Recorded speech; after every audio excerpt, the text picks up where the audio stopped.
kept trying and finally found the button that made the door appear. He rushed to the door, but the button bounced and the door immediately closed. He pressed the button again and ran with all his might. As soon as he got there, the door closed. He used his foot to press the button and gained momentum to run forward. The button still bounced and he failed. He held the fly swatter and hit it hard, then ran, but it still didn't work. He then took a jump rope and used the rope to reduce the distance from him to the door. This time, he still failed. His hand was ready on the button on the cart and his 2 feet kicked hard against the wall to gain momentum. As a result, the cart just spun around and didn't run straight. He pressed the button again. This time he didn't let go of his hand and the door didn't close. He carried the flower vase to press on the button, but the flower vase was too light, so the button pushed it up. He thought to himself that he just needed to fill the vase with water and let it press on the button. He pressed the button to let the water flow, but unexpectedly the water only flowed to the right place. He couldn't directly pour water into the vase, so he had to use every way to make it. The vase was full of water, but the amount of water in the vase was too little.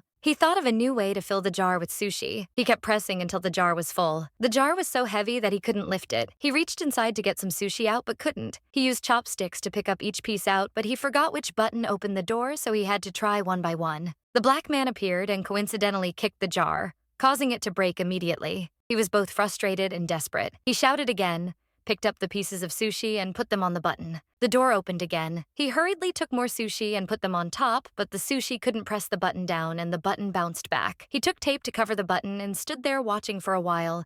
Seeing that it didn't bounce back, he hurriedly ran away, but at this moment, the sound of tape being torn rang out and the button continued to bounce. Unexpectedly, the steel piece could not hold the button on this side. He was still diligently sticking the other side.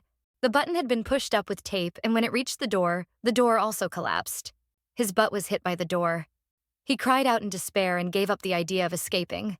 Get out of here. One day he woke up and was about to brush his teeth when he found out that the toothpaste was gone. He forgot which button the toothpaste was on, so he just pressed it. Suddenly, a rope hung down from the sky. He thought he could get out with this rope.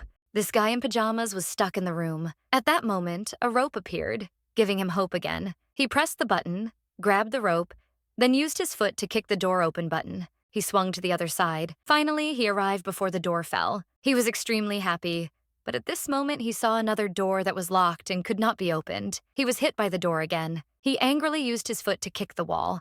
Unexpectedly, a yellow key suddenly appeared in the air, but it disappeared in a moment. It turned out to be the key to the other door. Now he didn't know which button it was. He just pressed randomly. A dog appeared.